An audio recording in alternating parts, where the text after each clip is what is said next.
trick-or-treat. Happy Halloween. Dayton's ESPN Radio.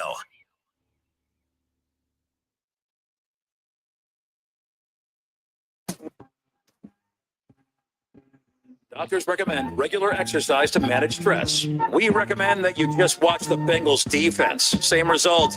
Elevated heart rate, yelling, "I can't do this," and the occasional tears. The Justin Kinner Show, your official cardiac clinic for the Bengals.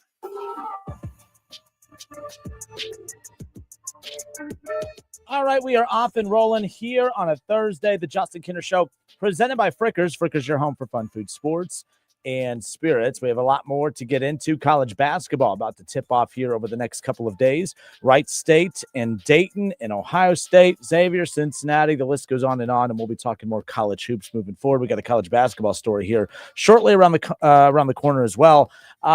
More fallout from the Connor Stallions investigation. That came out earlier today as well. We have that coming up for you. Let's see. Joe Flacco, he did practice today, but will it be enough for him to take the sideline on Sunday as the Bengals look to get back on track after that unfortunate loss against the Jets? So we have some Bengals talk around the corner, and, oh, yes, the Cleveland Browns, despite the fact that they're on a bye week.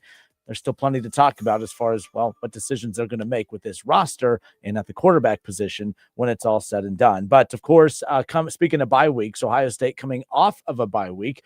And, of course, they've had 2 weeks now to prepare for what we thought was going to be a top 5 showdown with the Penn State Nittany Lions, of course. But a lot of unique things about this matchup. For one, it's not the matchup that we had expected coming into the season, but it's also the final time these two teams will play for quite a few years. And we're going to talk about all of that and more with our next guest, the one, the only, Mr. Paul Keels, who joins us every single Thursday to kick off the show. Mr. Paul Keels, welcome, sir. Hello, Justin. How are you? I'm doing good. I appreciate your time. As always, it's obviously reading and following up on everything kind of leading into this matchup. I did kind of forget about the fact that, yes, this is the last time that these two teams will play one another till at least 2028. It's kind of wild that we're going to see quite the gap between these two. We haven't seen that in quite some time. No, and, this is the longest running continuous stretch of opponents that Ohio State had played. The Michigan thing ended in 2020 when Michigan opted not to play the game during the pandemic. So it will be odd. And, that's just kind of the way we go with these new expanded conferences. It's nice to know that it's not a permanent removal, but, you never know if it's going to change if the conferences change again, too, somewhere down the road. Penn State, obviously coming into this matchup, I know we talked last week about it, but it is interesting. Like, Ohio State, they're going to get the best shot from everybody. But the one thing about Penn State, as we discussed, they've really had nothing go their way this season. And if they can do one thing and to make it at least seem like they accomplished something this season, it's to beat Ohio State. Ohio State, they always have their hands full with Penn State, but you just know, considering how bad things have been, they're still going to get their best shot coming up on Saturday. No question. They've got players that can play at a high level, but injuries certainly have been a key factor, not the least of which is losing their quarterback, Drew Rattler, to a season-ending injury. They've lost one of their linebackers, Tony Rojas. I don't know what his status is for the coming weekend, but he's a guy that certainly has been a big part of that. And they just have been put in conflict with some of what happened. Now, having said all of that, they had a bye last weekend as well. Does that give Ethan Grunkemeyer, the young man from here in Central Ohio, quarterback, a chance to try and get a little more ingrained to what was going on? Because in their last game against Iowa, they had stretches, especially in the second and third quarter, where they were alternating quarterbacks on consecutive plays, both Grunkemeyer and Jason Smolik. So, now they've got two outstanding running backs. We know that in Singleton and Allen. Both have gone over 3,000 yards in their careers. But when you get behind, that certainly doesn't help, and it doesn't help them trying to pursue some balance on offense. So we know that that's going to be the thing that could have an effect on whether or not, if they've improved things on that side of the ball, that can give them any kind of a chance in this football game. Obviously a big game. One of the other reasons it's a big game is because this is the final matchup before the first college football playoff rankings come out. I know Coach Day and really any coach, they're going to say they don't care about the rankings, but as fans, we do know how big of a deal that is. Look, Ohio State, since week one, knocking off Texas, and they jumped into that number one spot. They haven't looked back ever since. But I mean, with the rankings coming out next week, I am kind of curious your thoughts on Ohio State's resume to this point. They've been number one in the AP pretty much all season.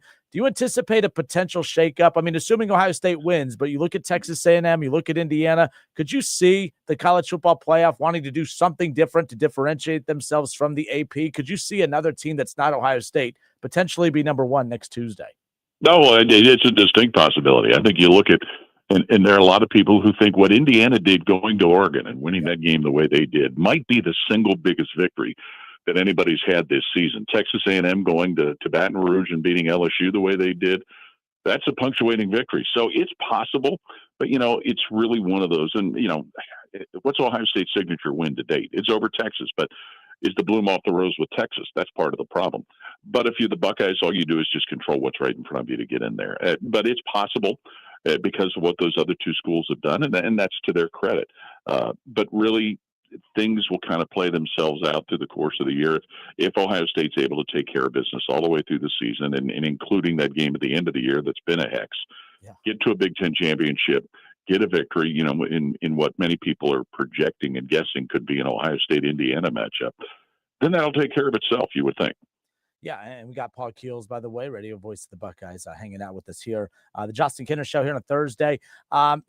You talk about Indiana, that huge win they had, of course, at Oregon. But, Texas A&M's another interesting one. They had the win at Notre Dame. They just took care of business pretty easily at LSU. And also, they have a big game this weekend. They're going to be at top 25 Missouri, and they would have 3 top 25 wins all on the road. That's another team to look out for as far as a resume that could potentially give them the nudge into that number 1 spot. So a lot of interesting things happening heading into that first rankings reveal. And then the other part about that, Justin, is the fact that Missouri is now without their starting quarterback. At least I think he's not playing this week. I don't know that for sure. Bo Perbula. So, that doesn't help Missouri's chance of trying to pull off a big win. But there are those who cover the SEC that have said for a few weeks now, they think that Texas A&M maybe has the highest ceiling of anybody in that conference. You can't argue the way Alabama is playing now, shaking off that first loss and really going through the gauntlet of what they've done and being ranked football teams. So, there's a lot out there. I think, Indiana really looks as though, and if Penn State is not able to make drastic improvements, you like Indiana's chances of beating them and going through the rest of their campaign undefeated. So, but, at the end of the result, you just want to get in. And we saw that from Ohio State last year. They got in as an 8 seed, and they were able to run the table. It would be nice if you could get to the number 1 spot or the number 2 spot and get a first round bye with what comes with that. But, all they can do right now, they being Ohio State, is just take care of what's right in front of them. Brian Kelly, James Franklin, Gundy. I mean, the list of high-profile coaches just continues to hit the free agent trail, if you will, getting canned in the middle of the season. Have you ever seen anything like this? It's one, every once in a while you'll get a surprise firing in the middle of the season. I thought Gundy would probably be it, but that was not the case. I mean, this is snowballed pretty increasingly heavy at this point. I mean, are you surprised at how many high-profile coaches that we've seen get removed already? Yes, but, as you think about it and as this continued to happen, some of this may be an unintended consequence of the college football playoff. LSU with that loss, it pretty much sinks any chance of them getting in the playoff.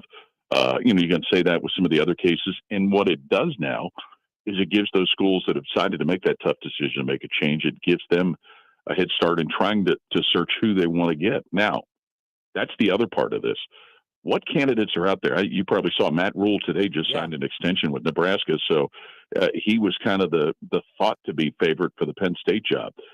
Are schools going to go the Kurt Cignetti route and look at somebody at the FCS level?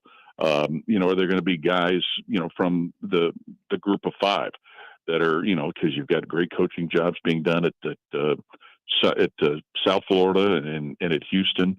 Are there people there that maybe come out of nowhere and are going to get some of these opportunities? James Franklin's probably somebody that's going to land someplace. He seems, based on his comments, he wants to coach right away. You don't know if guys like Brian Kelly and others maybe sit on the beach for a year, but that's the question that now becomes more interesting. Where are these coaches going to come from to fill these spots? And if they come from other schools, what's the trickle-down effect? Talked about names that, no one's really talking about. I don't know if you live on the social media space as much as I do. I probably do it a little bit too much, but I'm always obsessed with the rumor mills. Rumor mills are always fun, especially for radio hosts who need content, right? So absolutely. So when you hear a name like Brian Hartline's name get tossed out there, I mean, people want to bring up some drama with that potentially, but the bottom line is I think that that's well-deserved that his name's being thrown out there for potential jobs like that. But what do you think when you hear a name like Brian Hartline, who has slowly moved up the ranks amongst the coaching staff, a very successful coach at that, but Brian Hartline's name, a potential one out there as well? And he's been somebody that's been talked about for a lot of things in that way. Justin, I think a lot of it has to do with his ability to recruit. That's what probably has him on people's radar more than anything. Then the other part of it, developing the receivers they have here. If you're one of these schools and one of these big schools with an opening like that, do you want to take a chance on somebody that's not been a head coach? And here's the good and the bad thing about Ohio State. They do such a good job of taking care of their assistant coaches that sometimes it's hard for some of these guys to leave their positions at Ohio State to go to other schools and make less money and be less visible as a head coach. So, you never know how the path is really going to go.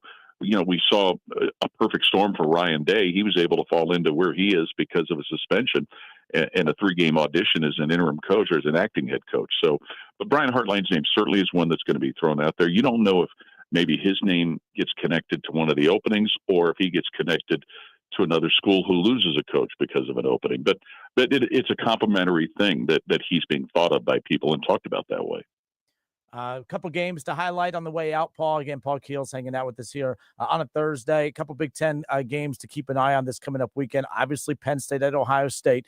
But number 2, Indiana on the road at Maryland. Indiana, a 21.5-point favorite for those who care about the spread. But Indiana looking to keep it going. If you're Indiana, Cignetti, you've been so successful the last 2 years. You've come so far at this point. It would be really sad for them to stub their toe in the final game before the first playoff reveal comes out next week. Indiana at Maryland on Saturday. And that'll be an interesting one, too, because, the one thing Maryland has going good for them is the young quarterback, Malik Washington. He's a freshman that's played really well, but this is kind of the same old story with Maryland. They do well in the non-conference. They get in league play, and they have difficulty.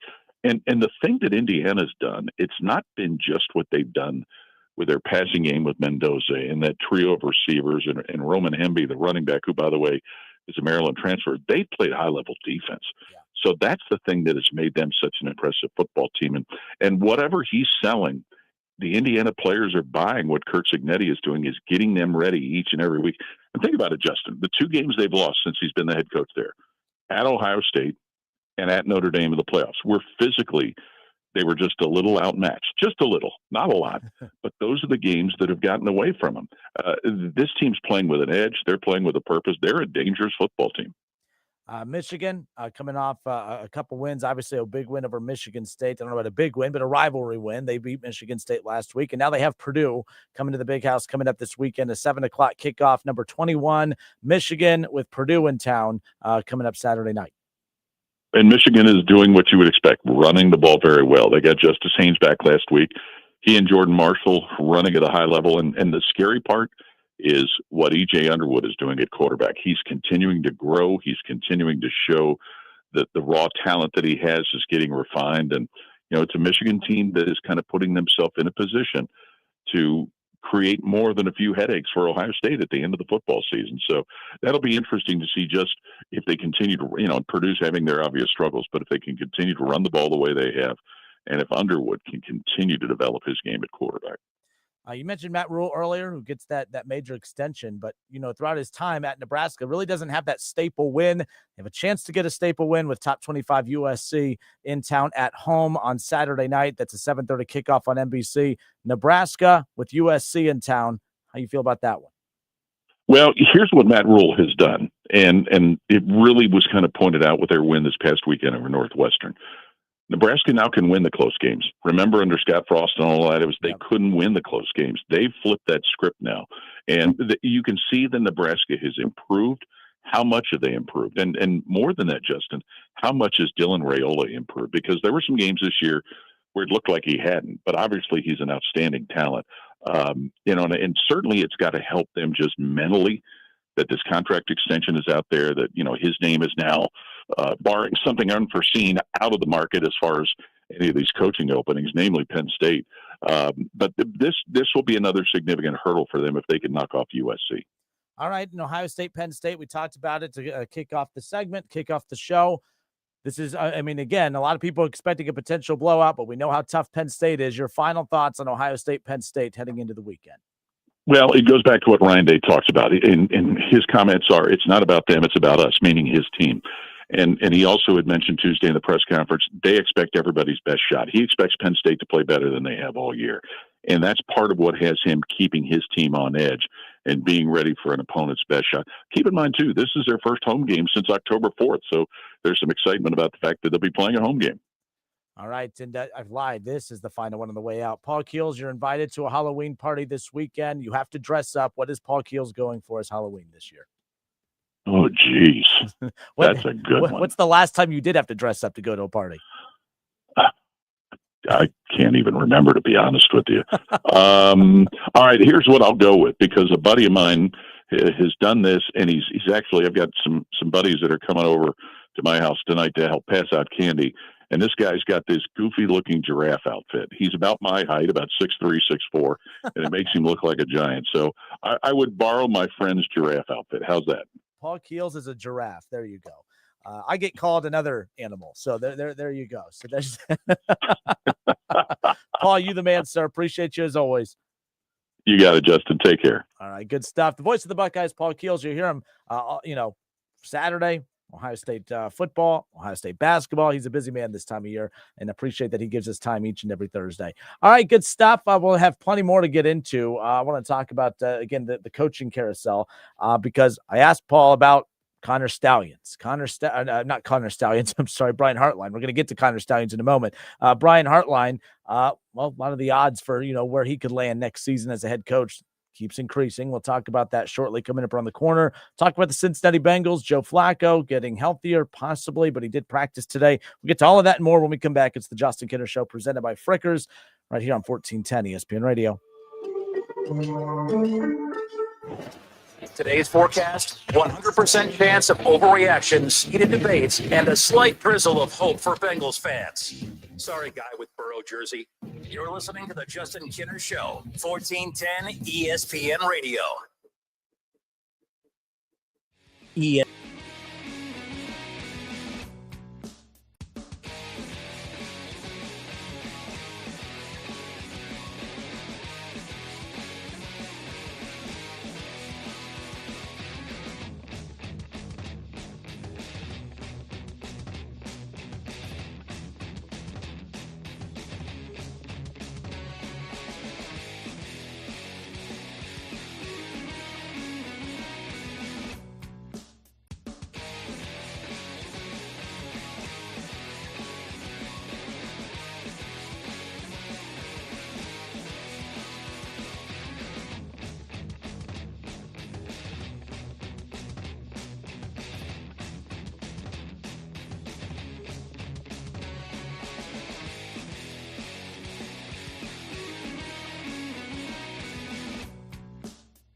you can live with. Call Big Lou at 800-444-9336.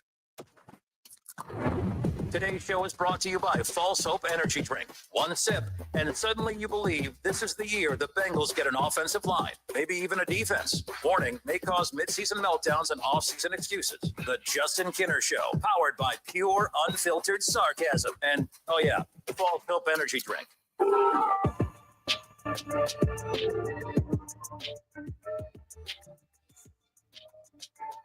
All right, and we are back. Justin Kinner with you here, Dayton's ESPN Radio, 1410 Wing AM. The Bengals at home coming up on Sunday, welcoming in the Chicago Bears.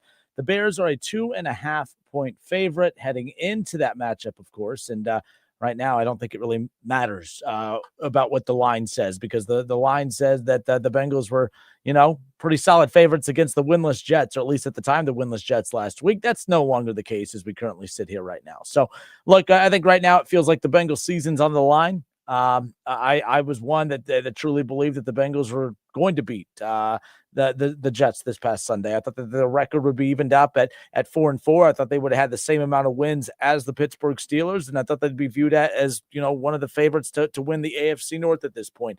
That's taken a major hit, and the confidence of looking at the fact that they had the Jets and the Bears in back-to-back games before the bye week, it appeared that it was going to be enough to, getting Joe Flacco to ride the ship and take a 500 record into the bye week. That's not going to be the case, at least as we sit here right now, because they have the Bears coming up this weekend. They can get back to within a game of 500, back to within a game of the top of the division, but they have to take care of business against the Bears. And to be honest, I mean, this has nothing to do with the Bears. It really has. This whole matchup, when they go head-to-head on Sunday, it has nothing to do with the Bears. I don't really care about matchups. I mean, this really just comes down to who is Cincinnati, what defense is going to show up. And I'm not making it sound as if there's more than one defense for the Bengals. We know it's just bad.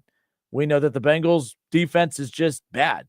But it's going to come down to more of who they are versus what they do against them, because, this week there's all the talk, of course, about the fact that, they had a players-only meeting on defense. You have Zach Taylor saying in the press conferences that, someone on defense needs to step up and take leadership of this, which that was the big criticism on Zach Taylor this week, is how can you look at a defense that has there's really not a whole lot of experienced, successful veterans on it.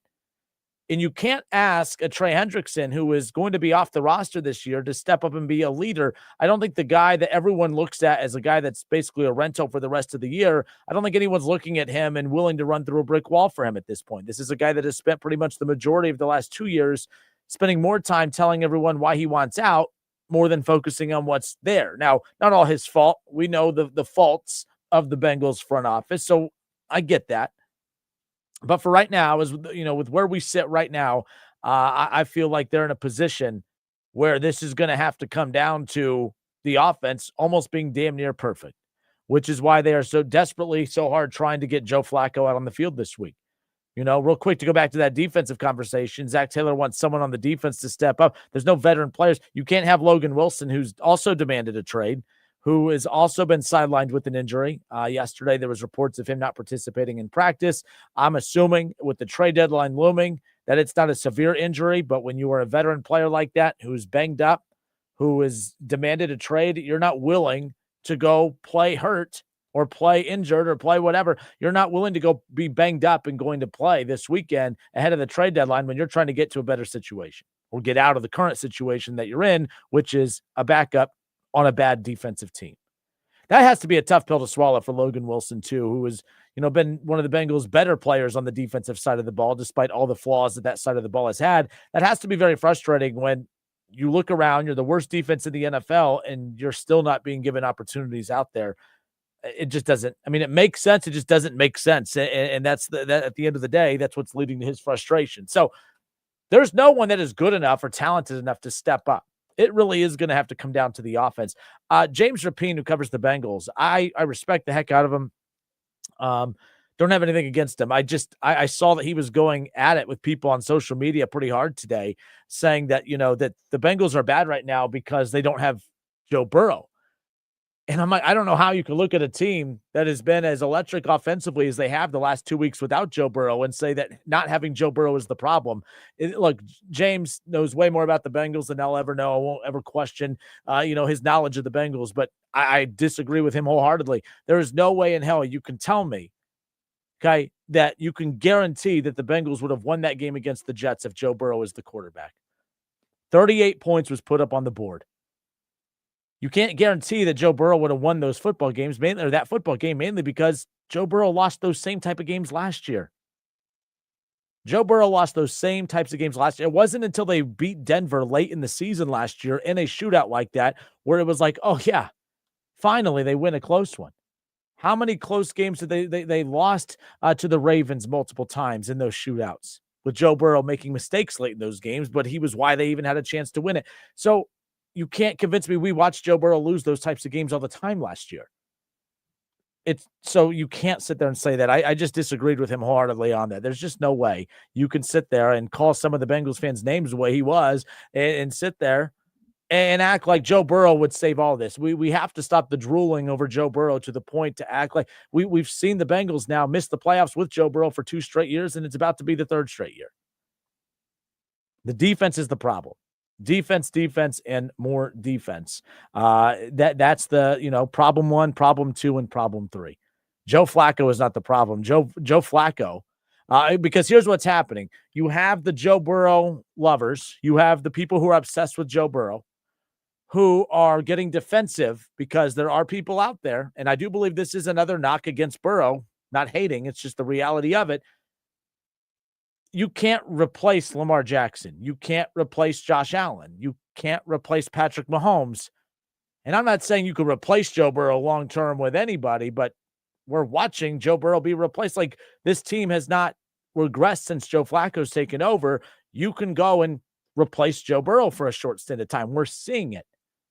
The Bengals didn't lose because they were without Joe Burrow this past Sunday.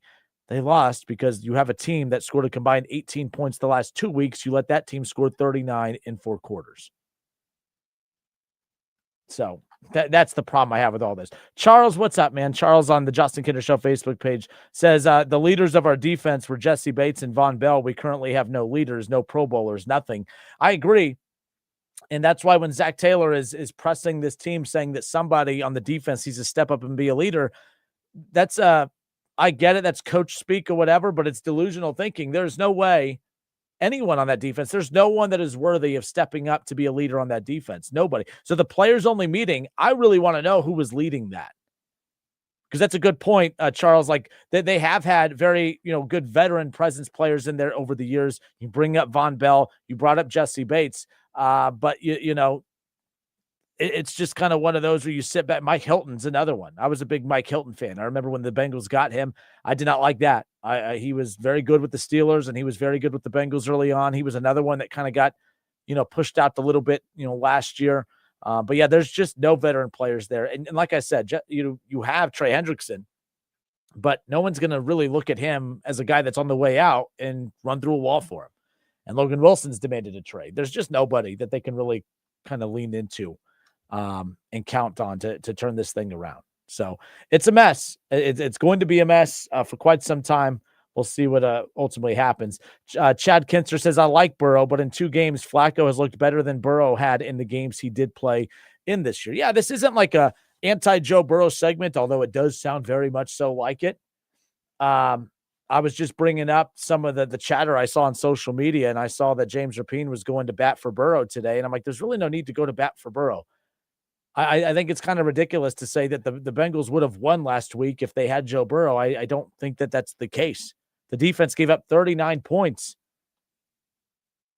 Like, Joe Burrow would have put up big numbers like Joe Flacco did. I mean, it is what you put up 38 points. I mean, what else could you have the offense do? Put up 40 points, I guess. I mean, I don't know what you want me to say to that. But Joe Burrow did not look good in Cleveland. He did not look good in week 2 against the Jaguars, and that was before the injury.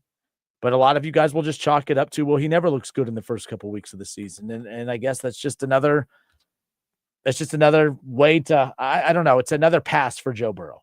He continues to get passes.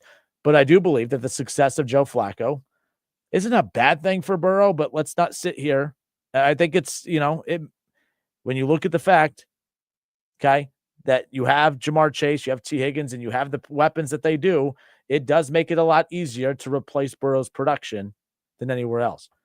But then you look at these teams like the Ravens, who are Lamar dependent, the Chiefs, who are Patrick Mahomes dependent. The Bills are, obviously Josh Allen dependent. And to be fair, Lamar's hurt a lot, but Josh Allen doesn't get hurt. Patrick Mahomes doesn't get hurt. So they can be dependent on those guys because they could depend on those guys. The reason the Bengals can't be Joe Burrow dependent is because they can't depend on him. He can't stay healthy. That's not an opinion. That's a fact. He can't stay healthy. And on top of that, you don't have to depend on him because obviously, because you have Jamar Chase and T. Higgins, you could still depend on whoever you throw back there. Say what you want about Browning, but statistically, you want to know the only difference between Joe Flacco and Jake Browning at this point?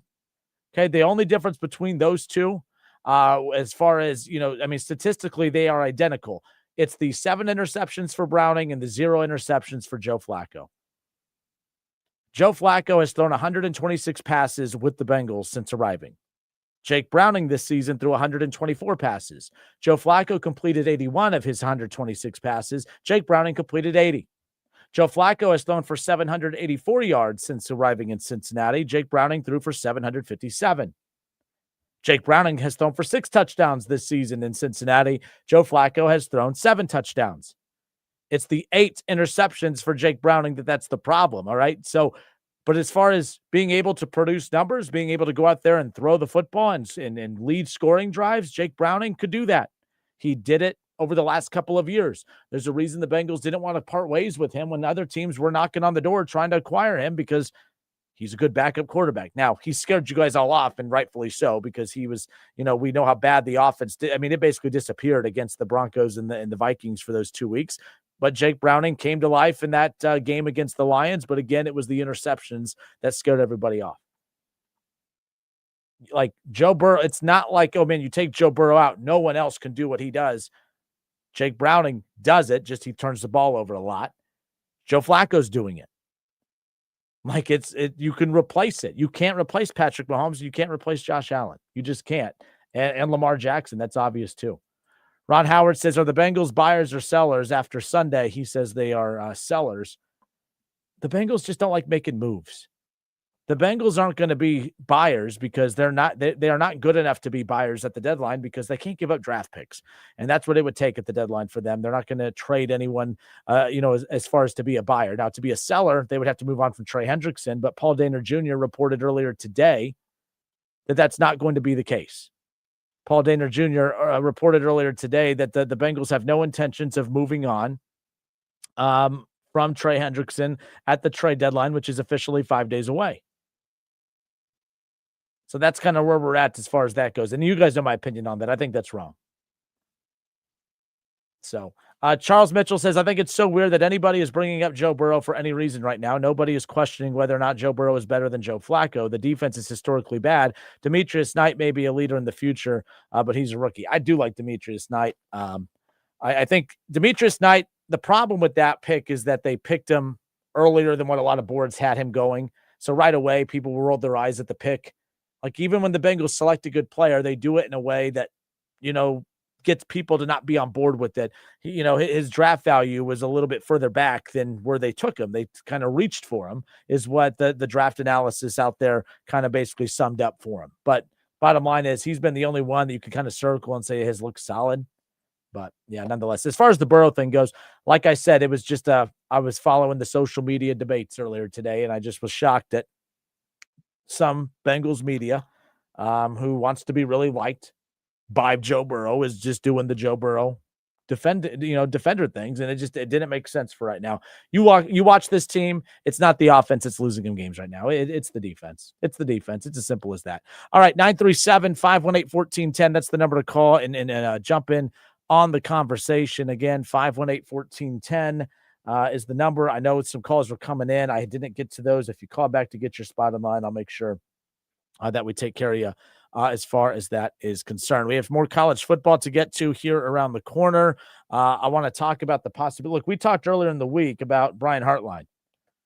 Brian Hartline, according to a couple polls out there, could potentially be on the move and is, again, skyrocketing amongst, up the list of favorites to land some of the big high, market jobs that are available at the moment. Can we potentially be seeing the final month, 2 months of Brian Hartline in Columbus? We'll talk about that more when we come back. It's the Justin Kinner Show presented by Frickers. Today's show is brought to you by False Hope Energy Drink. One sip, and suddenly you believe this is the year the Bengals get an offensive line, maybe even a defense. Warning, may cause midseason meltdowns and off-season excuses. The Justin Kinner Show, powered by pure, unfiltered sarcasm. And, oh yeah, False Hope Energy Drink. You're listening to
Shop for the Pro Shop, Howard Music, 528 Miamisburg Centerville Road. Anniversary sale on now. Your family might not understand why you're still mad about a 2019 play call, but we do.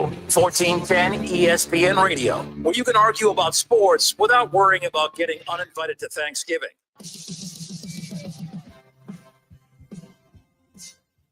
Justin Kinner back with you here on 1410 ESPN Radio, 937-518-1410. That's the number to call and jump in, back in on the conversation. We'll get into some college football stuff coming up here in a moment. We'll stay in the NFL a little bit. So, real quick, I'm sorry, with what we're going to be talking about coming up when it comes to college football, I'm all over the place today. I can't mentally get right. My head's like scrambled eggs today. We kicked off the show with Paul Keels. Shout out to him. I appreciate him giving us some time. If you missed it, we'll have that again coming up for you here later on in hour number 2. But one of the big stories today, Matt Rule getting the extension with Nebraska, which takes one of the favorites to get the Penn State job off the books. And when you look at all the high-profile names that are basically available to take on some of these other jobs that have been let go, whether it's, of course, Brian Kelly, whether it's, of course, James Franklin or whatever, it's kind of interesting now because there's not a whole lot of coaching candidates out there as far as well-known names to fill some of these high-profile positions. And I will say Brian Hartline's name continues to skyrocket up the list as far as one of the betting favorites for one job in particular. We'll get to that coming up. So last part of the show, we're obviously talking about the Bengals as they get prepared to take on the Bears coming up this week. Bears 2.5-point favorites. I think that the Bengals season's on the line this week. I think that honestly, if the Bengals don't beat the Bears, the season's done. I've been trying to be positive about it, saying, hey, if the Bengals lose this week and then the Steelers lose to the Colts this week, it's okay. You're within a game and a half of the division still. They'll be fine. But if you lose to the Bears this week after they lost to the Ravens with the backup quarterback last week, it's like, well, what else? What else can this Bengals team do? They can't do anything. The only way that they are going to beat anybody moving forward is just by leaning heavily into the one strength that they have that really no one else has. There's not another offense in the NFL that has what they have, and that's the pass attack with Jamar Chase and T. Higgins. A lot of people made a lot about T. Higgins. I do think we're overreacting to that. T. Higgins had 2 targets and was basically just non-existent. I mean, that's how good this Bengals offense is. You didn't have Joe Burrow and you didn't have T. Higgins produce whatsoever, and you still put up 38 points last week. This team can when they're getting good quarterback production without Joe Burrow even, they're going to accidentally put 25 to 30 points up on the board, and they accidentally did it last week.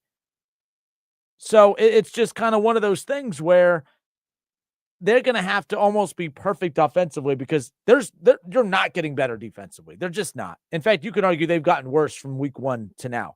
There was a couple of games where I think people were kind of fooled by the fact that they were forcing a lot of turnovers, and they have. I compared their defense to using a basketball analogy here. There's times where there are going to be those half-court defenses that are just stingy, that they obviously clog the paint. All right, they switch everything up top. They're big and physical down low, and they're not going to let you get anything inside. They're going to be, they're very relentless out on the perimeter. They're not going to let you get shots off. They're going to make you work deep into the shot clock.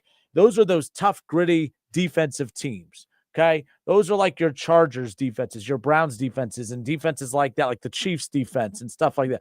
Then there are going to be those really fast and athletic defenses, all right, like those UConn teams over the years where they're going to, press you a lot. They're going to force you to play faster. They're going to, make you play ugly. You're going to turn the ball over a lot, but you're also going to score easy as well.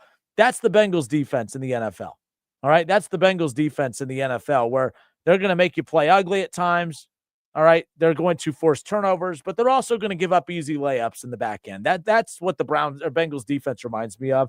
And let's just be blunt, it sucks. Their defense sucks. If it wasn't for some of those turnovers, they don't beat Cleveland in week 1. Right? If it wasn't for those turnovers, they probably don't beat Pittsburgh 2 weeks ago. We could argue, obviously they put up 30-plus points, the offense did, but the defense still gave up 30 points, but those turnovers were big because with the way that the Pittsburgh was going up and down the field, they were scoring on pretty much every other possession on top of that. The Bengals have to find ways to force turnovers because it's really the only way that they can get stops, and that's really sad. Caleb Williams, I don't know what to make of him, but I know he's better than Justin Fields. There's a reason that the Bears moved on from him to get Justin Fields, and there's a reason that Justin Fields is on his second team since leaving Chicago since then. So, but they made Justin Fields look like a Pro Bowler last Sunday. So who knows? But this defense, it's really going to come down to, just the offense having to be perfect. But the Bengals lose this weekend, I think it's done because if you can't beat the Jets and you can't beat the Bears, you're not beating anybody moving forward with this defense being like that. And really, I don't care who the quarterback is because the quarterback production has been pretty stellar since Joe Flacco arrived in Cincinnati. Let's go to the phones. Charlie, thanks for holding. You're on live. It's been a while, sir. Wait, is Justin Fields not the best quarterback in the NFL? Is what? Oh, at least for those 4 hours he was. I was there. I was like, this guy's incredible. Look, I've been taking it easy on your Bengals this year because I feel like, man, the Joe Flacco storyline could be so interesting, and it started out that way, but then it was like what we saw last Sunday. It's what we saw all last year. This defense it's worse. I think it's worse than last year, and I don't think it could get worse after last year. Oh, it's definitely worse. And the thing that they did this offseason that I didn't want them to do was pay T. Higgins. I love T. Higgins. but I mean, it's just not when we need it. It's just not the right move. It's not what people do. Yeah, real quick, clearly. Charles, on that, because people keep bringing up what the Lions did yesterday. Like, the Lions are able to pay all the guys that they did because they've been successful at drafting so many positions. Like, you don't get to pay T. Higgins what you did because you have so many other holes that you need to fill, whether it be through the draft or financially. I just thought that was a mistake as well. But I know everything is just, I'm hating. I wasn't hating on that. I like T. Higgins, but I just thought that was crazy to invest $70 million into 2 wide receivers when you have such a bad defense. And I think that they thought that they could overcome it. And it's very clear the last 2 years that that's not the case. Well, and there's way too much to overcome. The one thing I'll say, at least for the last few weeks, that maybe they've gotten lucky and maybe it's going to work out, is the offensive line has played better. And they do start 2 rookie guards and they start a second-year right tackle. Yep. So maybe that's worked out. But there's no way you couldn't overcome the gaps we have on our defense. We had last year, we had no tackles, we had no linebackers, we had no safeties. We had maybe an okay corner, and DJ Turner seems like a pretty good corner this year. But once again, how good are our safeties? They're not that good. Our linebackers are rookies, so I like Demetrius Knight, but he's a rookie. And learn how to tackle. Like, what the hell is going on with that? But the reason I called in, what's going on? Why was James Rapine having to defend Joe? Like, what were people saying about Joe Burrow? Why is he even coming up right now? Well, let me go find it because it caught my attention. It was just in my notes. So Are like people saying like Flacco? Is it like, oh, he's so good, blah blah blah? Is it that? No, they're not doing that, like turning on Burrow, but it was just James's, I think was disagreeing with this idea that it's that the defense is the number one reason that they're losing games. It's because they're without Joe Burrow. And I'm like, I would agree with that more if we didn't watch the Bengals lose the same exact way last year. Like, you know what I mean? Well, like the close game that they lost to the Jets, we watched that movie over and over. I felt like we were watching the same movie on repeat last year. We watched it against the Ravens. We watched it against the Chargers, like where they played great games and just fell in the final possessions. That's kind of what we saw this past week. I totally agree. And look, week in and week out, like I think Joe Burrow, he's younger. Obviously he's in his prime, and Joe Flacco's dang near retired. But what Joe Flacco did this past weekend, that's like college level. He's scoring almost every single drive. Yep. Like, what else can you do? I still go back to the 54-4, whatever it was, for the first 57 years of it. And the Bengals had the 90s. Like, they had an awful decade, but they still managed to win games that they scored 38 points in. And it's crazy. Like, I don't even know what the answer could be, because you hired the best defensive coordinator in the nation from Notre Dame. And it's like, so you like that hire? I'm not trying to start a debate with you, but I wasn't a fan of it. It was more I was not a fan of moving on from Lou Anarumo, and now he's beating up on Al Golden's just a product of that. But I still think it was wrong to move on from Anarumo, because I kept saying, I don't think there's a DC out there that could have done anything really different with this unit. And we're seeing that it's the same thing, because they brought back the same damn defense. They just changed the coordinator basically. So yeah, that's why I was more against moving on from Anarumo than anything else. And we're seeing why. Look what he's doing with the Colts once you give him talent. Yeah. And the thing with that is, like, we're going to all, like, whoever the Duke Tobin people are, I don't know who would be. Yeah, no kidding. But anybody who's like, well, it's the coordinator. And it's like, okay, maybe. I doubt it, because Lou Anarumo's had some really great defense in Cincinnati. But, okay, you want to fire Anarumo? Fine. Go hire the best coordinator you can get. And, it had to be Al Gold. Like, maybe there were other guys who were better. I don't know. I know he was, like, rated the best defensive coordinator in college. Now, whatever. We can get, that's a whole nother debate, because Notre Dame obviously gets better talent than, the Bengals are going to. Yeah. Like, if you're comparing college to pro, whatever. But what it really points out is Duke Tobin and the ownership of the Bengals not doing enough for the defense. Period. And like John Gruden said, he's like, no coach in the world could coach this defense up, to any decent level. Like it's just they just don't have the players. I tell you what, did you take John Gruden in Cincinnati? Well, look, I've been a Bengals fan long enough to know that it's no chance. well, just because the first thing John Gruden's going to say is, "I want say in personnel," and they're going to say, "Well, see you later. We're done with this conversation." They're not going to hire anybody like that. John Gruden probably loved to take that job. He got Joe Burrow, but he would want control over personnel, and they would say no, because the Bengals, all they want to do is look smart at the table. Like, oh, look at this deal we got on this guy. It's like, yeah, man, we suck. This sucks. You know what, Justin? I don't know if I told you this, but people trash Jimmy Haslam all the time. If eventually he's going to get it right. I mean, that dude swings. He takes big swings. Eventually the Browns are going to get it right, and we're screwed. Well, I'll say this. I've said this about, I've defended the Haslams as well. I hear Browns fans and people say all the time how bad of an owner he is. I'm like, listen, the guy has financially and with, of course, putting the right people in place to draft, they've built a consistent top 5 defense in the NFL for almost half a decade now. Up until the last 2 years, the offensive line has started depleting, but they built one of the best offensive lines in football. Throughout the Haslam era, they've had one of the best run teams in football. So they've had one of the best offensive line units, the best run games, and the best defensive units in the last half decade and some change throughout the Haslam era.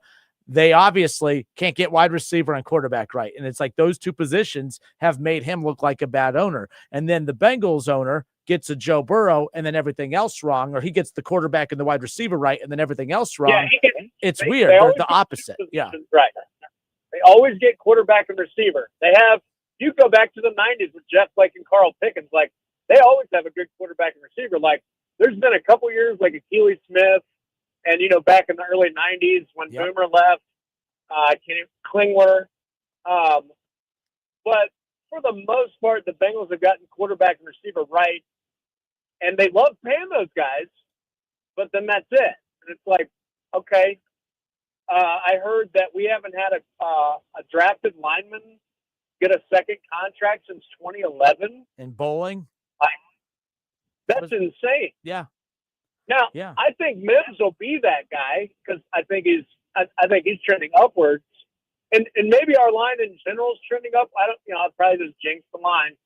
But we've been able to run the ball the last two. No, I agree with Joe Flacco. I don't even know why we're having a conversation about any of that stuff because offense last 2 weeks, even the last 2.5 games has been great. Competitive. What is the answer? And like you said, at the trade deadline, what you're gonna go trade for 5 starters? That's how many people would probably take to be competitive on defense. Yeah. And we're just not going to do it. We can't do it. Too many. It's so lopsided. I don't even know how many players it would take. I think we should trade Trey Hendrickson. I think we should trade T. Higgins and just go from there. I think Joe Burrow will be just fine with, a not T. Go draft a guy or whatever. I don't know. You've got Jamar Chase. If the defense can keep you in the game, they'll be fine. But this it's so lopsided. It's crazy. Yep. I mean, and again, it's you get what you pay for, and you've paid for nothing but offense, and that's what you've got, and you've paid nothing on defense, and that's what you're getting. So it's unfortunate. But hey, Charlie, it's great hearing from you. It's been a minute, but appreciate you calling, man. Yeah, man. Take care. All right, good stuff. 937-518-1410, the Justin Kidder Show. Look, we talked about it yesterday. I said straight up, I'm like, hey, listen, it's one of those things where Trey Hendrickson, you have the worst defense in the NFL with him. If you trade him, you're still going to have the worst defense in the NFL, but you'll at least get more draft capital. And when you are a team that has as many holes and flaws as the Bengals do, draft picks are valuable to any team, but they're even more valuable to a team like the Bengals right now, who they have to try to find a way to increase the probability of landing on a few draft picks. And the best way to do that is to have as many as you possibly can. I think, Paul Dehner Jr., there's nothing against him. He just reported earlier today that the Bengals have no interest in moving on from Trey Hendrickson. At this point, I used to troll you guys. I used to make fun of you Bengals fans. I used to enjoy all of it. I'm not even enjoying it anymore. I just don't get it.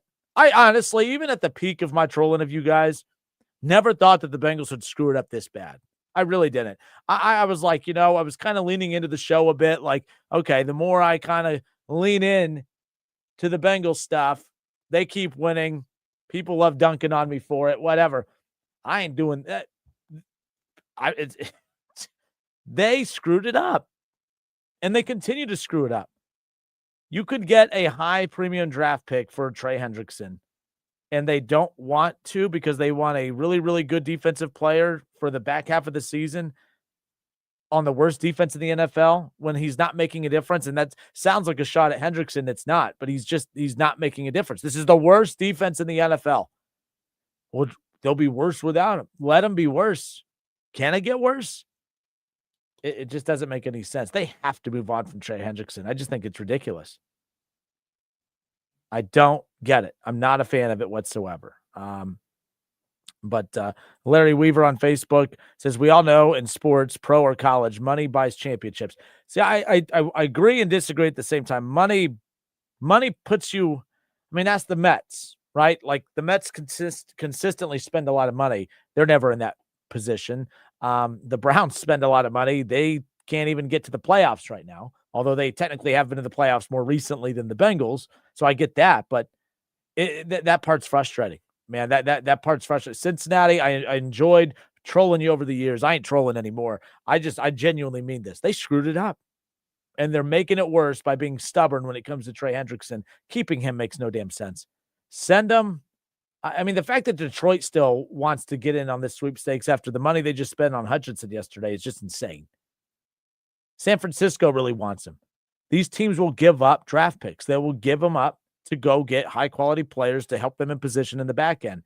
There's nothing to help Cincinnati with.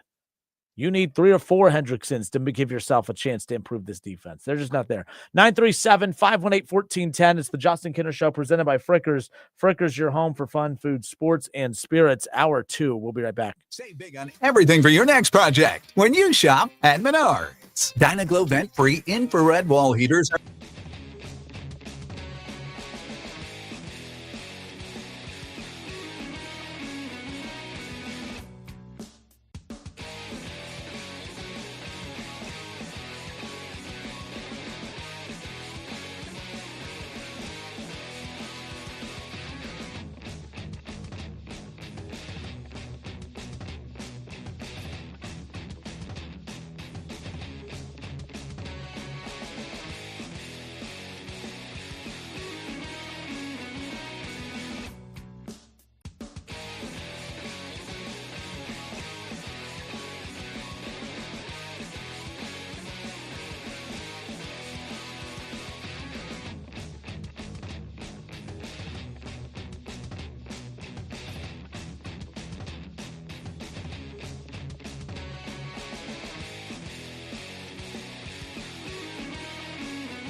Press 1 if you're blaming the refs. Press 2 if you're blaming the quarterback. Press 3 if you're blaming the head coach. Don't worry, we've got you. 1410 Wing AM, the only station where it's safe to scream into your radio. Hour number 2, we are back. It's the Justin Kinner Show presented by Frickers. Frickers, your home for fun food, sports, and spirits. A lot of NFL talk in that first hour. We were joined by Paul Keels to kick everything off. But found this interesting. I want to go back to college football. We'll get back into the NFL coming up here in a moment. I found this very, very interesting. So earlier today, Matt Rule, it was announced that he accepted the extension that was offered to him by Nebraska. Nebraska has signed coach Matt Rule to a new 2-year contract extension that will take him through the 2032 season, the school announced on Thursday. The extension includes an increase in Rule's buyout this season to $15 million from $5 million, which would effectively eliminate him from taking another job in this cycle. Now, Rule and his family's happiness at Nebraska, where he's in his 3rd year as head coach, was the primary driver behind him agreeing to a new deal, per, of course, ESPN sources. Now, Nebraska is 6-2 this year. Rule has led the program to its first bowl game since 2016 last season, of course, and he's looking to build on that this year. He has spoken frequently about the potential of the Nebraska program, but he's been speaking about the potential of that for quite some time. Now, Rule has been frequently, linked to the open job, to the open Penn State job, which is, of course, his alma mater. And his extension essentially, it basically just takes him out of that running, obviously, for obvious reasons. And the thing is, I've always said this, for one, good for Nebraska for getting it done, I guess. I mean, Matt Rule has just been okay. I mean, they're winning. Paul Keels said it earlier that the one thing about Matt Rule that he's doing that Scott Frost didn't is, Scott Frost and Nebraska were always in close competitive games, but they always found ways to lose them. Matt Rule in Nebraska, they're winning these. He just doesn't have a staple win. He doesn't have there's not a win that you can look back on and say, man, Matt Rule did that. Matt Rule is responsible for that win right there. And I think that's the problem with this is it's like, okay, Nebraska, Matt Rule right now, when you look at what he has done at Nebraska and at Baylor, I mean, he's a combined, here it is. I just found it. Matt Rule is a combined 0 for 18 against AP ranked opponents over during his last 2 coaching runs. And he just got a 2-year extension. He has a $15 million buyout, and I haven't seen this as ESPN's Pete Thamel that put this out earlier today. Like, I don't even know what the number, I don't know where he ranks now amongst the highest paid coaches in college football. I know he's not the highest, but I found that interesting. And on the flip side, I found it right here. Rule's salary throughout the course of the deal has about a value of more than $11 million per season. That number puts him in the highest echelon of college coaches over the course of that deal. That's wild. The 2 years that they added are about an average of $12.5 million, the same as the final year of his current deal in 2030, which remains about 90% guaranteed. Good for him. 0-18 against AP opponents. Now, I know that sounds crazy because they beat Cincinnati in week 1. Cincinnati, this is all on how you want to look at it. I guess they clearly base it off of who you beat at the time. But Cincinnati, they weren't ranked when they lost to them in week 1, or when they beat them in week 1. They beat Cincinnati in week 1, but they weren't ranked. Cincinnati is actually a very good story right now. We'll talk about them coming up here in a moment. But yeah, I found that to be very fascinating. The thing about that too, Penn State, you're moving on from James Franklin, who won double-digit games for how many straight years? They were in the playoff. They're regularly in the top 10. Great recruiting classes regularly. Like, you don't move on from James Franklin to go to Matt Rule. I don't care if he even is an alum. I find that, Rob Panel on YouTube says 0-18. Damn. Yeah. So Cincinnati's ranked right now, but they weren't ranked in week 1 when Nebraska beat them. So, like I said, I'm assuming it's when they play. But if you're Penn State, you don't move on from a James Franklin to go to a Matt Rule. I don't care if he is an alum. But if you are Penn State, who do you go after? Because you made a lot of headlines. In fact, Penn State started this mess. By moving on from James Franklin when they did, they started this entire mess. They created this problem. And it's like, I think they're going to look really stupid had they even got to Matt Rule. I would have found that to be very underwhelming as far as I'm concerned. I don't think that would have been a home run hire. You know, you're moving on from a guy that was regularly in the top 25, regular in the top 10, recruited at a level to at least put Penn State in a position where they were the favorites to win a national championship. Let's not forget, and I think Nick Saban pointed this out, you had the expectations to win a national championship because of the work that you put in, that he put in. Matt Rule has not come close to that. So I just find that stuff fascinating as far as that goes. Now, where does Penn State go from here? Where does LSU go from here?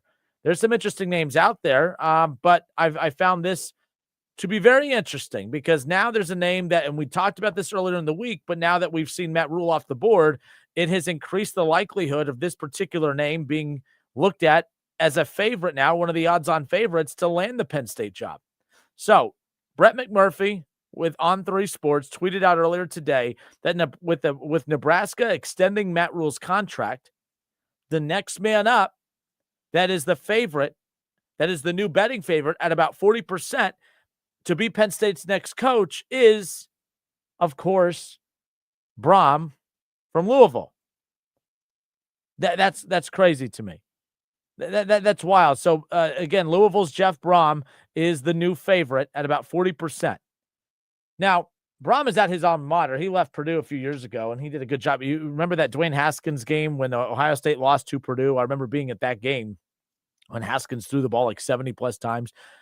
That was insane. It was one of the coldest, windiest games I'd ever been to, and you had a quarterback drop back 70-plus times. I mean, it wasn't Urban Meyer's finest night. But, you know, Brom he did a fantastic job there, and then, of course, he gets the job at Louisville. And, by the way, Louisville's doing pretty damn good themselves. So Brom would be a solid hire, you know, to go back to the Big Ten. It would be a solid hire if you're Louisville. Or if you're, Penn State. But would Brom leave his alma mater to go there? I mean, Matt Rule turned down his alma mater to stay at Nebraska. Would Brom leave Louisville to go there? I would say yes, you have to consider it because it's a Big Ten job. You need to at least kick the tires on it. But it's not Brom that I'm interested in. It's the coach, or it's the name that has the second highest odds of landing the head coaching job at Penn State. And that name is Ohio State's offensive coordinator in Brian Hartline. The three favorites, okay, or the four favorites to land the Penn State job, Jeff Brom out of Louisville has the highest odds. Brian Hartline has the second highest odds.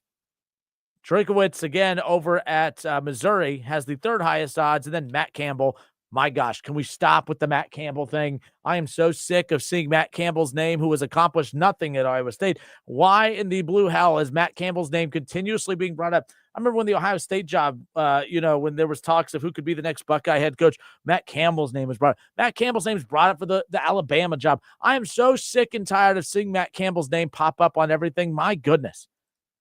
I mean, right now, and by the way, that's the other thing. Matt Campbell's name is constantly brought up for these stupid jobs. Right now, there's so many big-time open jobs. If he doesn't get any of those, we need to really just find someone who's in charge in Vegas and say, we need to remove that name from ever popping up on any list ever again. I'm so sick of it. I'm tired of it. I think Matt Campbell's one of the most overrated coaches in college football. I mean, he's always being thrown out there. There's my guy. He has a fourth. I knew. I was trying to get you the bat signal to come out. I'm so sick of hearing Matt Campbell's name brought up. It's every time. Every time. Kev Nash, ladies and gentlemen. Welcome. What up, though?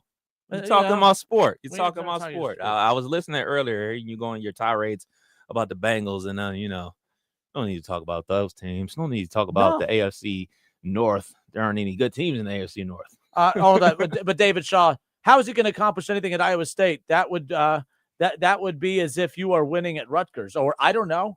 Cignetti found a way to figure it out after losing his program in the history of college football, Shaw. I'm pretty sure if Kurt Cignetti could win at Indiana, the losing his program in the history of college football, I'm pretty sure Matt Campbell, who gets invited to pretty much every single big job out there, I'm pretty sure he could figure it out at old Iowa State. I'm just saying.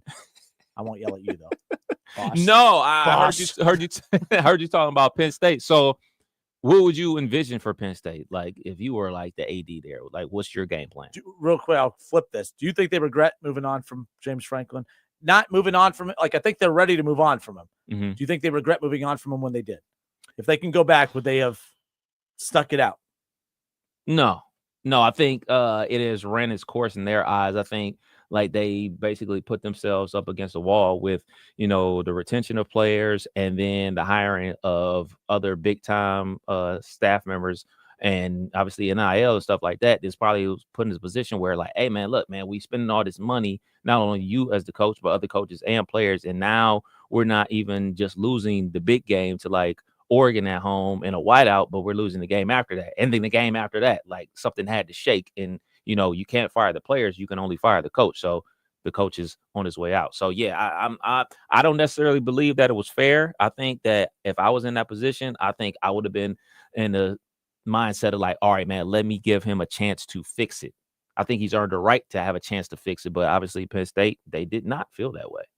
Yeah, and I feel like maybe being a little bit more well, and again, I also don't think they anticipated that they'd be the domino that would lead to all the big names that have now entered. I mean, Gundy, I think technically would be that. Gundy didn't make the waves. I think people expected that to be the case. I mean, they did not have a good offseason recruiting wise. They didn't really have any expectations. So that wasn't a ripple effect.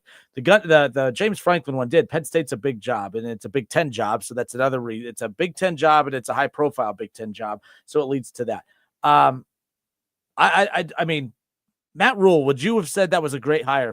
Great hire. Great hire. Great hire. I don't think there's any great hires in college football anymore. I don't necessarily believe that. I think that paying college football coaches these contracts that they're getting paid right now, I think that's going to come to an end. And I think that we use the word collusion a lot in professional sports, but I think these universities need to collude in a situation where they're not paying these exorbitant fees to the college football coach. This is a Jimmy's and Joe's type of sport. When you have the best players, you win the most games. Hello, Ohio State. Hello, Alabama. So you're telling me you're paying the coach, and then let's say, for instance, the coach does not recruit well and does not get said talent, and then they start losing. You then have to pay out their contract and then pay out all of assistants contracts and then go hire the next new guy. I think you find yourselves in a situation where you're just spending money and getting no return on your investment. I think we're about to enter the realm of like, all right, man, the coaches in college football are about to be paid like the coaches in the NFL. Like, all right, man, you're going to be well off, but you're not going to break the bank. Like breaking the bank out here for a college coach in my eyes is absolutely crazy. I mean, breaking the bank, I like the guy at Vandy, Clark Lee. I think he's a real good coach, and I think he's able to, get guys to buy in. Is yet to see if he's been able to hit the recruiting realm. So I'm not hiring a coach that I haven't seen recruit at an elite level. That's just me. I'm not paying those crazy numbers. Yeah, you can coach, you can design up plays, you can get guys to buy in. That's half of coaching, but the bigger half is getting the Jimmys and the Joes. I'm not paying these type of numbers to get dudes to come in. I mean, we didn't see obviously Brian Kelly. That didn't work out. And I mean, everybody's, oh man, this is going to be a home run. Brian Kelly left Notre Dame to go to LSU. LSU always wins national championships. It just doesn't matter who's the head coach. Well, I guess it does matter because Brian Kelly didn't get it done. And Brian Kelly's on his way out of there. But we all know Brian Kelly's going to land on his feet somewhere. How much are you willing to pay Brian Kelly? Is Brian Kelly going to be down at Florida? Is Brian Kelly going to be one of these other guys that goes to replace another guy or something like that? I don't know, man. I just think the days of paying these coaches these crazy numbers, I think the administrations are going to realize like, hey, man, I'd rather put that money into the NIL to get the players as opposed to the coach. So, and especially because when you're paying coaches a lot of money, there's usually an expensive buyout. So it becomes even more expensive at the end when it's all said and done. KP from Kansas City on YouTube says Penn State should have kept Franklin. He also weighed in and said that Florida, LSU, and Florida State are all better jobs as far as better than Penn State. Better than Penn State, he says. Yeah. One more time. One more schools. He likes Florida, LSU, and Florida State. He believes those are all better jobs than Penn State. No, I would only say better job would probably be LSU. Probably LSU. I mean, I get it because of the state of Florida and the amount of talent, but shoot, that narrative's been around for a while and it's not really doing anything. Like, I mean, Jeremiah Smith, he's from Florida. Where you go to school at? Go to Ohio State. I mean, Alabama raids the state of Florida all the time. Georgia raids Florida all the time. Like, can you get those guys to stay in the state of Florida? Can you get those guys to stay? And especially in today's climate, you can get them to stay for their freshman year. All right, well, sophomore year, I don't feel like being here no more. I'm out. You know what I'm saying? Can you retain those guys? So I think that is an overserved narrative. I don't, man, I just don't know. I don't know what Penn State is going to do as far as his coaching search is concerned. What I do know is the person that's going to land on his feet is James Franklin.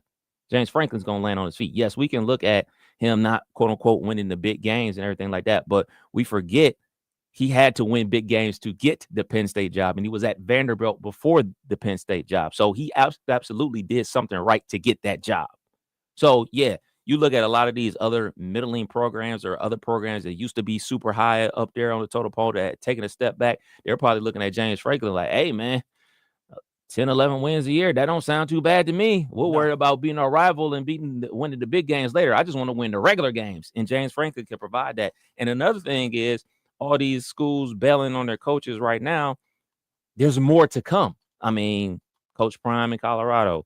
What happens with Lincoln Riley when they play Notre Dame? Like a lot of these other dominoes are going to start to fall off as the season continues to go on. I mean, we got like 5 more weeks of football. And we already know that the hot seat is going to get hotter and hotter and hotter for a lot of these coaches. Well, don't worry. We're going to see old Dion in Cleveland next year because they're about to make the quarterback change to old to Shador. Ownership will realize he can't play for old, Stefanski, and then it'll be Dion time in Cleveland. Man, I think it's time that people realize that Dion can't coach. Oh, yeah. But when you got a new stadium and you see the ticket prices that Cleveland just sent out to all their season ticket holders, what their season tickets will bump up to, we're talking. I saw that. A pretty ticket. But yeah, I mean, prime time. Are you paying to watch a coach and coach badly? It's all about the brand, though. Man, that's the brand. That stuff I mean, yeah, you're paying for the brand in Colorado, and you see what is happening now. You got 400 rushing yards put up on you, and then you see trying to buy a brand at North Carolina and the Tar Heels with Bill Belichick. I'm not into that, man. I'm into a player or a coach that can get you results, and the results are not there in North Carolina, and the results are not there out there in Colorado either. Let's go to, you got your headphones. Yeah. Yeah. Let's bring on Mr. Shaw. Shawski. Welcome, sir. How you doing, buddy? Chilling. So the Indiana job is comparable to Iowa State, huh? When you can go to Indiana, the losingest program in the history of college football, and do what Cignetti has done. And then you have, of course, Campbell, who has done what at Iowa State again? I'll wait. I would say the money is a little bit different, and that's the huge difference right there. Really? The money that brought in James Madison players. What are they paying Kurt Cignetti again? Because of the job that Cignetti has done. $11.6 million. They're because paying. Of the Iowa State is paying Matt Campbell $5 million. And they're in the middle of the country and and don't have a recruiting base. Then why is he there? Matt Campbell is one of the best coaches in America. Based on what? Based on some Reddit what page he has done at that program. What has he done? What has he done? You're acting. Iowa State was one of the worst programs in this country. Indiana was the worst. Congratulations. Indiana's paying them money. Iowa State is not. Because he went there and turned it around. You act like Cignetti got the money right away. He didn't. He was getting paid 8.3 before 11.6. That's not that huge. Okay, 8 more than 5. Kurt I get that. But he was making $8.3 million, which was higher than Matt Campbell's $5 million before. So let me jump in there. So for me, this is just my perspective. I don't necessarily think that it's yes, I still think it's crazy to pay a head coach that type of money, but I don't necessarily believe that, like, all right, man, the head coach, it's all the others around him. It's the assistants and stuff like that. Does your program have enough capital to pay the assistant coaches? And when you are at a Big Ten and the SEC, you are able to bring in more of that money because of your TV contracts. The ACC and the Big 12 do not have the same media contract as the Big Ten and the SEC. So those other coaches around them, yes, absolutely, that definitely matters for sure. And trying to get a program turned around, but also it's about the Jimmies and Joes. Like I'm a Matt Campbell dude. I like Matt Campbell. I think he's a real good coach. But shoot, at some point you do have to win your conference. You can't just be like, oh man, you're in the Big 12 championship game, or you missed the Big 12 championship by one game, or you had a big upset and everything like that. At some point, you do have to go win the conference because I mean TCU does. What's James Franklin won? He ain't won nothing. He won, but what, the Big Ten like once or So twice? then why is he going to land on his feet anywhere? I mean, if we're going to use that we have to win something as the barometer here, Matt Campbell hasn't won anything in the Big 12. Well, James Franklin hasn't won anything in the Big 10 either. Well, he has won the Big 10 championship before. On a tie. Congratulations. Well, I mean, that's different because Shaw's in the things mood today. like the sport has changed. The sport has changed so dramatically. The sport has changed. I still agree with you that James Franklin is a good coach, but I'm using how's he a good coach? What has he accomplished? What's he won? Exactly. That's my point. I'm using the argument against it, but Matt Campbell's they're still very good coaches. I agree with Kev. James Franklin is going to land somewhere, and it's going to be a surprising where he lands. Where do you think he's going to land? Florida. I think so too. Florida. It's either going to be James Franklin at Florida, or the sleeper is going to be the dude out there at Washington because he went to Florida. And I think that I think he's going to be high on their list because I think they're going to want an offensive dude to come in there and get the offensive guys down there in Florida and try to get some of them guys that Miami's been getting and try to get that rolling there. The interesting one's going to be LSU and what LSU does. And I think that's going to be either it's going to be whether Lane Kiffin wants to leave from Ole Miss or not. I don't think Lane Kiffin's going to leave because I think Lane Kiffin is going to be coaching all the way into January. I agree with that is 100%. And that's my. He may want to leave, but I don't think he's going to be able to leave. You can't leave a pro. I guess you can, but I would find it hard to believe that you leaving a program that potentially could be undefeated or one loss in the playoff. I don't think that he's going to do that. I agree with that, but I also don't even know if Lane Kiffin's going to want to leave. Like, I think he's got it cooking at Ole Miss, and I think he could win one earlier at Ole Miss than what he could do at LSU. Now, I mean, I know the money's completely different, and I know the talent pool in Louisiana is completely different, but he's already got it humming there in Ole Miss. He seems to be happy. He keeps talking about how his family's happy and how he's happy, and he's a lot happier in his well-being and his mental health and all of that. I don't know. I'm not 100% sure that he leaves Ole Miss on that job. The bigger one for me is it kind of goes to Kenner's point earlier, who takes the Penn State job? And I think the sleeper for that one's Brian Kelly. bring him to Penn State. They're not gonna go for that, man. They the snarkiness, the you know what? You're probably right because I think that James, in their viewpoint, James Franklin was too laid back, too chill, and they probably want a guy that breathes fire and brimstone. You know, you always kind of like go the opposite route. Right, 100%. I think the guy they really truly wanted because he went there was Matt Rule, and I don't know who else would be on their list because everybody else they're going to wait to see what Florida and LSU do. So Penn State's just going to sit around and wait. I don't see that happening either, unless it's going to be Matt Brady from the Bills, the OC from the Bills. I don't know who else they go after and get. Brian Hartline.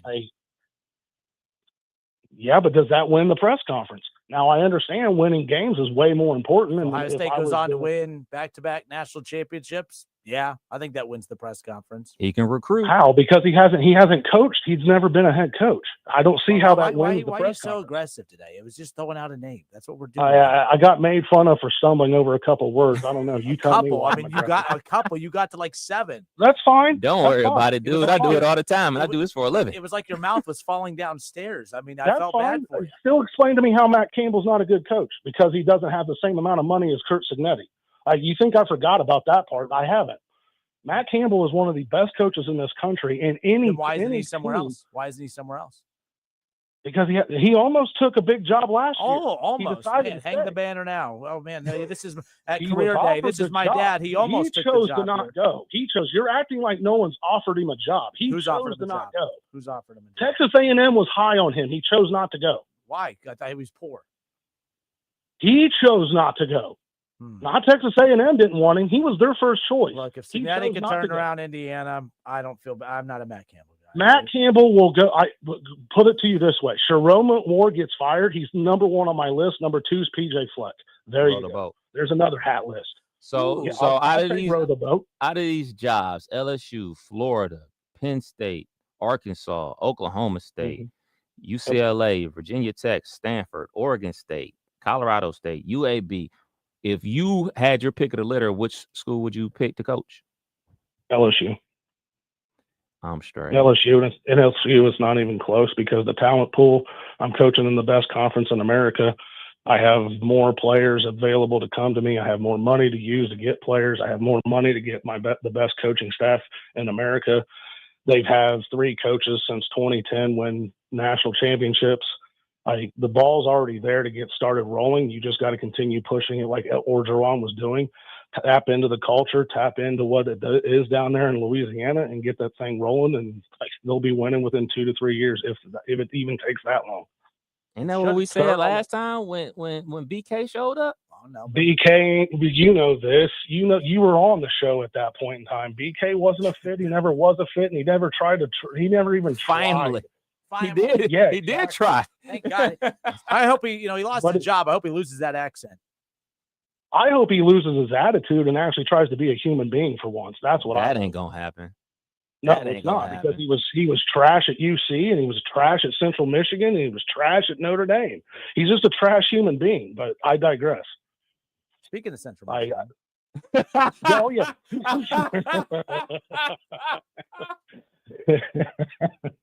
What? I was waiting. I was like, old Spygate, old spy glasses. Yeah. Maybe Matt Campbell can go coach there.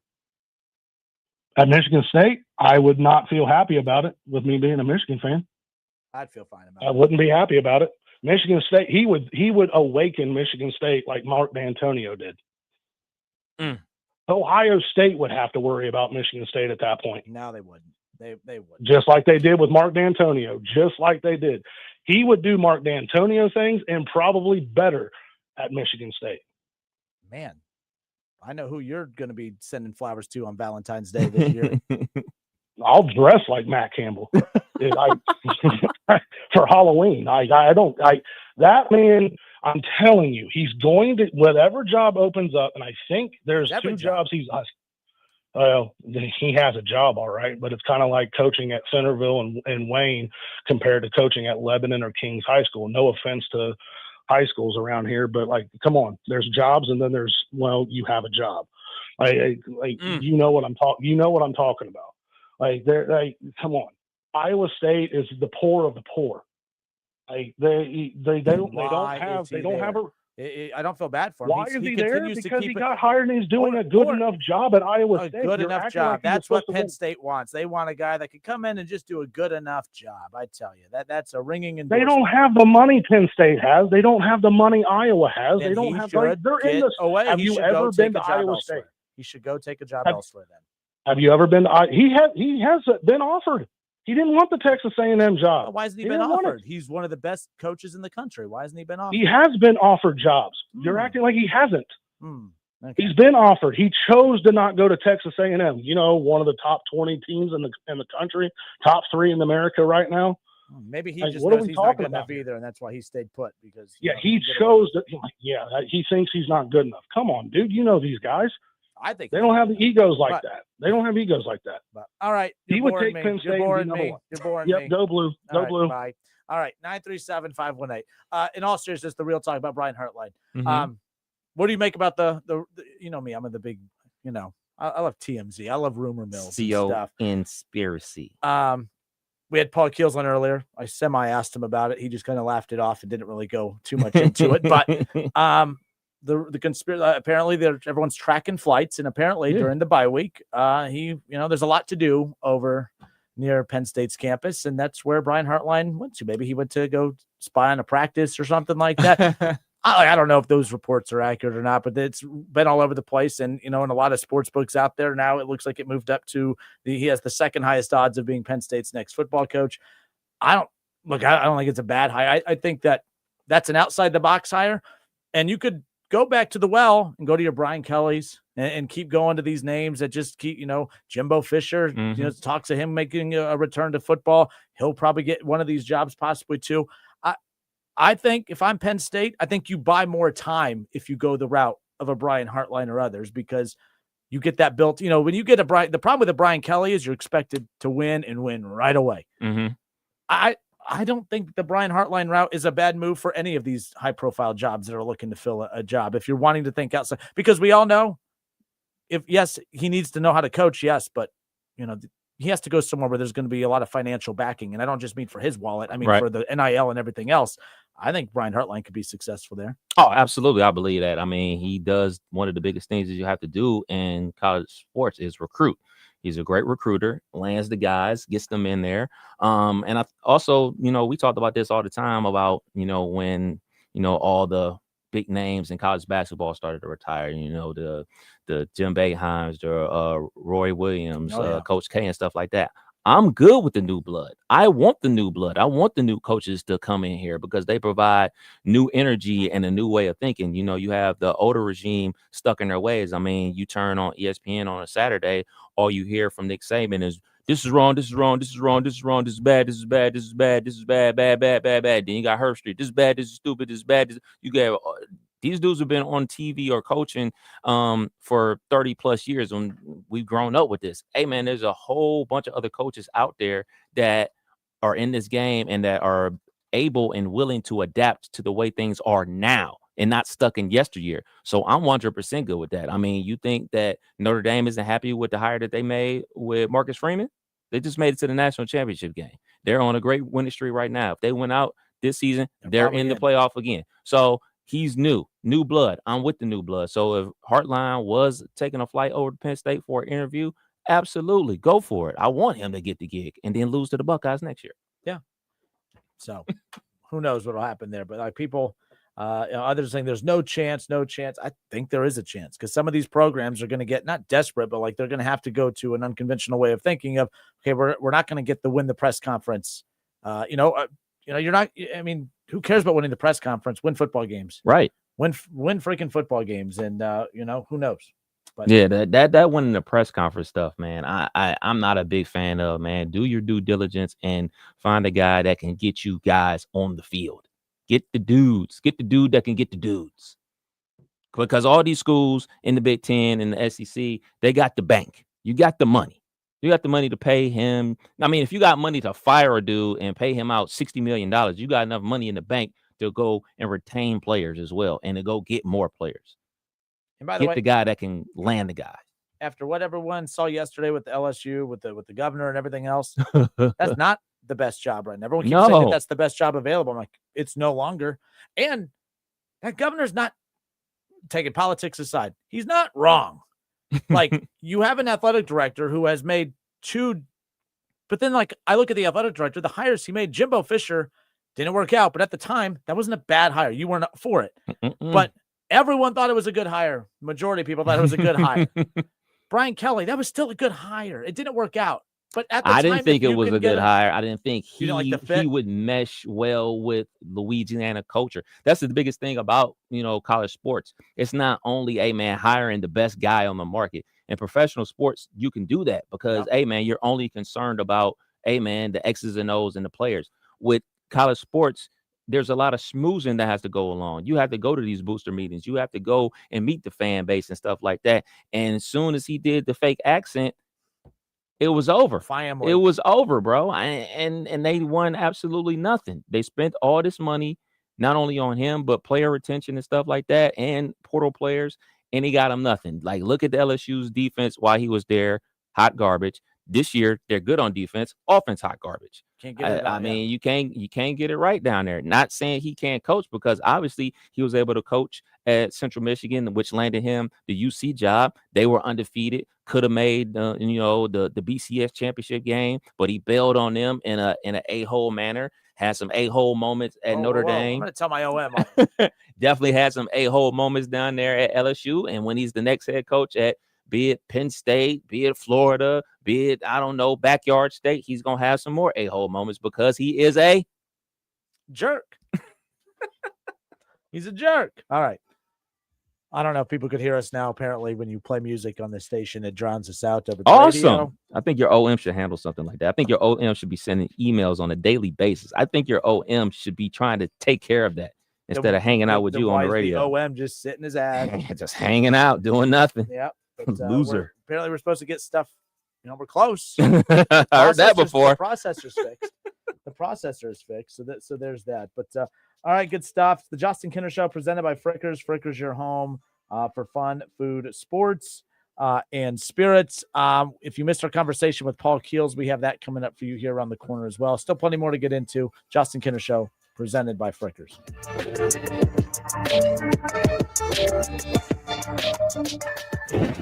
Today's forecast, 100% chance of overreactions, heated debates, and a slight drizzle of hope for Bengals fans. Sorry, guy with Burrow jersey. You're listening to the Justin Kinner Show, 1410 ESPN Radio.